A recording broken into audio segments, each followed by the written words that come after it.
What's up, airplane collectors? Welcome to a model airplane review. I'm your host, Ray. In today's video, I'll be reviewing the Hobbymaster 1/72 scale NASA T-38N Talon, item number HA5409, released in March of 2024. In today's video, I'll do an in-depth review of the model and its accessories. At the end, I will give my opinion on what I think of the model and whether or not I recommend it to other collectors. Following this, I'd like to talk about why this specific aircraft is significant in the aerospace world. The box is a two-part box with a sleeve that slides over the main box itself. The box and its sleeve measure 19 centimeters long, 7 centimeters wide, and 18.5 centimeters tall. I'll show you around the box with the sleeve on. So this is the front, which is part of the sleeve. This is the bottom part of the box. Right side, sleeve. Top, box. Left side, sleeve. And the back side, part of the sleeve. Now I'll show you around the box without the sleeve. The box underneath the sleeve is a standard Hobbymaster NASA T-38 box. This is the front. Here's the right side. Here's the left side. And here is the back side. This box features a flap that is on the front of the box. It is secured in place by a Velcro strap. When you open this flap, you can see the model and its accessories in their protective casing. Underneath this flap is information about the T-38. Included in the box is the model, almost fully assembled, painted, and ready to display. Also present are pieces for the extended and retracted landing gear configurations, open and closed canopies, 2 pilot figures, antennae and instrumentation parts, a detachable travel pod, a part removal tool, and an all-plastic display stand.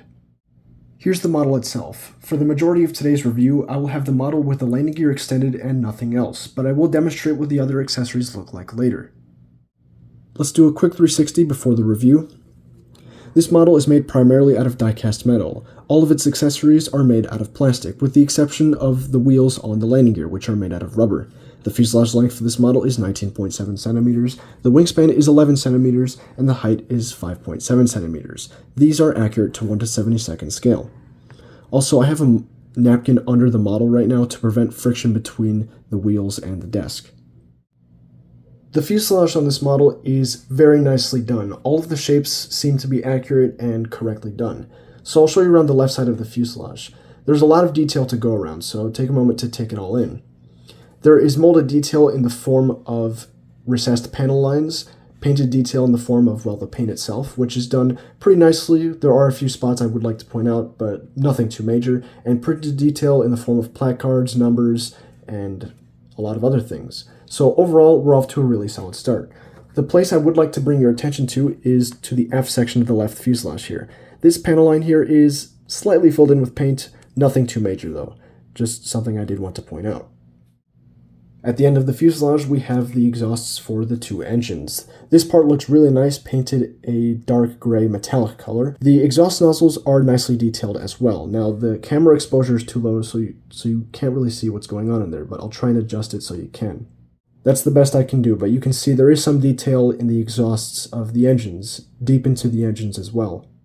Here's the right side of the fuselage. It's pretty similar to the left side, not exactly identical, but pretty close. Now there's something I would like to discuss regarding the engine section, or the paint on the engine section. So here is the right side intake. By the way, here's what the intakes look like all the way to the inside. They go pretty deep, but it doesn't go all the way to the fan blades, which are at the way back of the aircraft actually, so I wouldn't expect them to. There we go. So I had to use the left side intake because for some reason the camera didn't want to focus on the right side, but there it is. Back to what I wanted to discuss regarding the paint application on the intakes. So the blue stripe that goes across the entirety of the body of the aircraft, it should be aligned throughout the whole aircraft, meaning that when it goes from the fuselage to the engine section, the lines should perfectly line up, but this is not the case. The blue lines on the engine intake start up too high along the intake. They should be closer to the center. Right now it is a little bit hard to see, but here you can definitely see that it is misaligned. The other sort of issue with the fuselage on this model is a missing piece of instrumentation that goes here on the anti-glare shield. There's a little stub, for a lack of a better term, that fits to the front of the aircraft here on the anti-glare shield. However, this is not present on the model. but it is included among the attachable accessories, which I will show later. Here's the vertical stabilizer. The vertical stabilizer is very nicely detailed as well. You can see lots of molded, painted, and printed detail on here as well. No real complaints. I do see a small paint chip right here. Very small, so it's not terrible. But overall, we're doing good so far. Let's move on to the canopies and the cockpits. So as you can see, there are two of them, and I'll remove the canopies as so. Well, the one on the rear is a bit easier to move. The parts are made of plastic, as mentioned earlier, and they do snap into place, although one is a bit more difficult to remove than the other, but they do eventually come out. And the cockpits are very nicely detailed. You can see control sticks, printed instrumentation there. Overall, really nicely done. The seats are very nice as well. So this is what it looks like without any of the canopy configuration options on. I'll show you what the open canopy configurations look like right now. These are also plastic parts, and they are attached through a friction-based attachment behind the seats in the cockpit. The plastic isn't too strong, so make sure you don't try to force the canopies all the way into the slots. But here's what they look like. And they look pretty nice. They're angled accurately, and, well, no complaints. Also included are these pilot figures. They're made out of a very flexible material. I don't know exactly what it is, but it makes putting them into the seats a lot easier. Now you can see the flight suit and helmet are blue, which are accurate to what a NASA pilot flying this aircraft would look like, so that's very nice. So I'll just plop the first pilot into the pilot seat, and it fits in there quite nicely, albeit he does look a little bit slouched, but I won't complain too much either. This one fits okay. The one for the backseater doesn't really fit in all the way. I don't know how other people got to do it, but on my model, it doesn't really fit. I do believe it's an issue with the legroom, because as you can see, from the front seat, the legroom is a lot more than on the rear seat. Let's put the canopies back. They just snap right into place like so. Let's make sure I have the right pieces. There we go. The fit of the canopies themselves is not perfect, but it is pretty solid, so no complaints. Moving on to the wings. The wings on this model are also quite nicely detailed. They don't feature as much printed detail as the fuselage because there doesn't need to be as much printed detail on the wings, but nonetheless they are very nicely detailed with a lot of recessed panel line detail. This is the top of the left wing. Now on the bottom of the right wing here, it's the same as the bottom of the left wing too. There's not too much going on down here either, but there is a lot of recessed panel line detail. So the detail on this model with recessed panel lines is definitely not lacking. Here are the horizontal stabilizers. These look pretty good. They're just simple parts. There's not really too much molded detail on the horizontal stabilizers themselves, but on the part that attaches to the fuselage, there is a lot of molded detail. These look pretty good, so no complaints. They are angled slightly downwards, which is accurate to the T-38. This model features a combination of permanently attached and attachable aerial details. Let's go over the permanently attached ones. There's one here at the top of the aircraft. It's this black antenna. It's very small, and it would be pretty difficult to break because it is made out of metal. Now, on the bottom of the aircraft, things get a bit more interesting. On the bottom section of the front aircraft, we have some more antennas, and I'm not sure what that red thing is. It could be a light, it could be something else, but either way, it does appear to be attached separately. Either way, all of these look pretty good. I do see some small staining on the antenna though, so that's there. Just want to point that out. And back here we have another small black antenna. It's a bit bigger than the one on the top of the fuselage, but it's not too big either. And once again, this is made out of metal as well. And here's a view of the entirety of the bottom of the aircraft. There is a lot going on in terms of panel line detailing here, all of which looks really good. None of it is really filled in, which is awesome to see. Down here we have the tail number for the airplane, 59, and this is on the left air brake. These are the air brakes down here. Also down here there are several attachment points. There is one here for the centerline travel pod and another here for a detachable antenna. I will demonstrate what those look like soon. Here is our signature steering contest with the front of the aircraft. Overall everything here looks pretty good. The vertical stabilizer seems to be perfectly straight up, which is nice to see. The wings are bent slightly downwards. I'm not 100% sure if that's accurate to the T-38. Gear balance looks good as well, no complaints. Now we're going to move on to discussing the accessories included with this model, starting with the landing gear. So right now I have the model with the landing gear extended, and I will show what the landing gear looks like with the retracted configuration parts. So I'm going to remove the main gear part first. The main landing gear is a one-piece part, so for both main landing gears, it is one piece. Now, if it would come out, there we go. It's attached to the model through a friction-based attachment. The attachment is firm enough to the point where the gear won't fall out if you're holding the model in the air, but at the same time, it's not terribly difficult to remove the main landing gear if you want to swap them out. As for the piece itself, it's very nicely detailed. I really don't have any complaints with it. The wheels are made out of rubber, but they do not roll. And one thing I would like to discuss with the doors here. Now, the doors here are hanging down, which only happens when the T-38 is parked and it is not under power.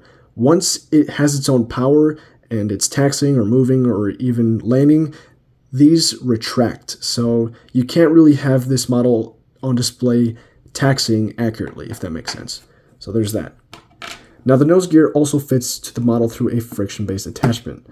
Now, it's a little bit easier to put on and remove than the main landing gear, and here's the part itself. It looks pretty nice as well. No complaints. Once again, the wheel is made out of rubber, but it does not roll. I'm going to attach the parts for the retracted landing gear, so let's put the main gear part first. These require a bit of a push to get into place, but once they're in place, they are pretty good. Well, at least the main gear ones. The nose gear one is not as snug with the fuselage as the main gear part, so as you can see, some of it is sticking out there. I think this is a fixable issue. I'd need to cut off some of the excess that prevents it from fitting all the way into the fuselage, but the attachment is decent nonetheless, and it won't fall out. Now, as for the main landing gear one, you can barely tell that it's an attached piece. The fit with the aircraft is very good. Now, here is a hole for the display stand. It's also a screw hole, so Hobbymaster chose to disguise this as part of the display stand hole, which is good. But there's also a part that blocks this off. It's another plastic part, just like the landing gear covers, and it fits in like so. Initially, it was pretty hard to fit this in, and once it fits in, it's snug with the aircraft. You do have to give it a little bit of a push, but the part I do want to caution you on is removing it, because it is very stubborn when you try to remove it. The included tool doesn't really work too effectively when removing the part, and well, right now I can demonstrate the use of that tool. So here is the tool. It's a metal thing with a little hook on the end. What you do with it is you put the hook into the designated part on the retracted landing gear configuration part, and you just pull. And that went a lot better in my head. It does take a few tries sometimes, but eventually it does get out. The nose gear one is a bit more stubborn from what I remember. There we go. It came out first try. And this one, it doesn't really work with the part. I'll demonstrate here, but yeah, it just doesn't want to work. So for this one, you'll need something sharp, like a hobby knife or precision tweezers, or I guess my fingernail worked. Also under the aircraft is the attachment for the travel pod and then the antenna. So two of these antennas here are included to attach to this part. Now the reason there are two of them is probably because Hobbymaster is aware that it's easy to lose this part and or break it when attaching and removing it, but it's not impossible. The attachment is very firm, so it's designed to stay in place once you have it in there, but it is possible to remove as well. So I'll put it in there. There you go. It slides right in, and it looks like that. The thing with this antenna, though, is that this particular aircraft, NASA 59, it does not have this large antenna here, so you don't necessarily need to attach it unless you really want to. Now, for the travel pod, here it is. It's a plastic part. It's nicely detailed, there's no printing on it or anything. Now, in order to fit this accurately to the aircraft, the two bumps that you see in the front of the pod, those face towards the nose of the aircraft. So these little bumps right here, they go towards the nose. So I'm going to fit it in like this. Sometimes it needs a little wiggle, but it fits in there quite nicely. And there you go. Fits quite smoothly. Here's the next accessory. This thing is just ridiculously tiny. And what is it, might you ask? It's the instrumentation that's missing from the anti-glare shield on the nose that I mentioned earlier.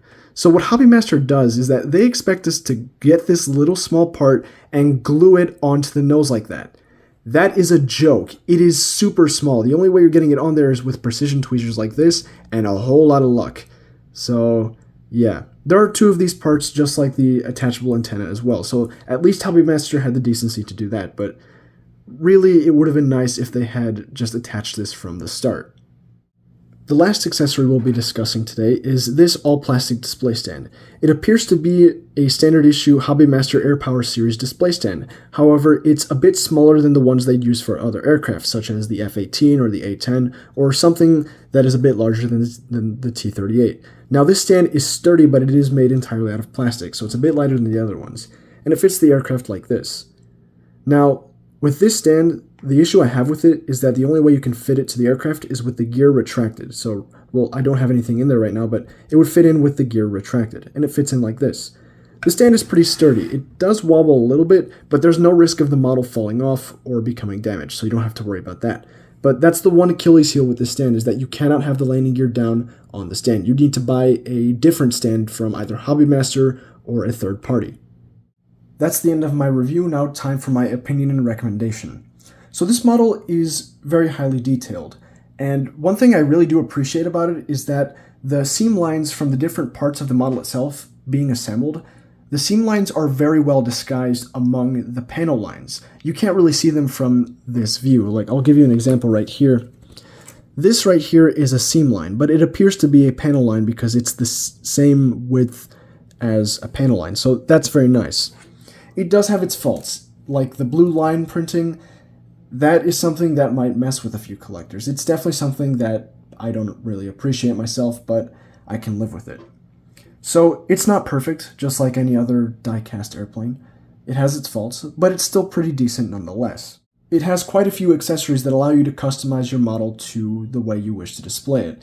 The thing I don't appreciate about the accessories is that very small antenna instrumentation thing that goes in the front of the plane. That's just ridiculous. They should have put that on the model from the start. So with that being said, I do recommend this model. Once again, it's not perfect, but it's pretty decent. And personally, I think the NASA T-38 is a beautiful plane, so of course I'm going to recommend it. The model isn't terrible. It's not perfect, but it's not terrible. Here is the model once again. Next to it is a massive Space Shuttle Orbiter model. Believe it or not, they are both 1/72 scale. But I didn't bring this massive orbiter into this video to do a size comparison. I brought it for a very different reason. This big shuttle is a replica of the Space Shuttle Columbia. Columbia was the first space-worthy orbiter in NASA's space shuttle fleet. It flew the first test launches before the shuttle became operational. As a result, Columbia was more of a test spacecraft. After the other shuttle orbiters became operational, Columbia was sidelined, and operational priority was placed on the newer and lighter orbiters. However, Columbia still served an important role in the space shuttle program, carrying out satellite deployments and space research missions. Throughout its 28-mission career, Columbia retained her role as a test spacecraft, fitted with different types of testing instrumentation, such as temperature sensors along the heat shield, and even a thermal imaging pod on the vertical stabilizer. This is all cool information, but what relevance does this shuttle have with the T-38? Hang on, I'm getting there. On February 1st of 2003, Space Shuttle Columbia was scheduled to re-enter Earth's atmosphere to conclude mission STS-107, a space research mission. On board were 7 astronauts.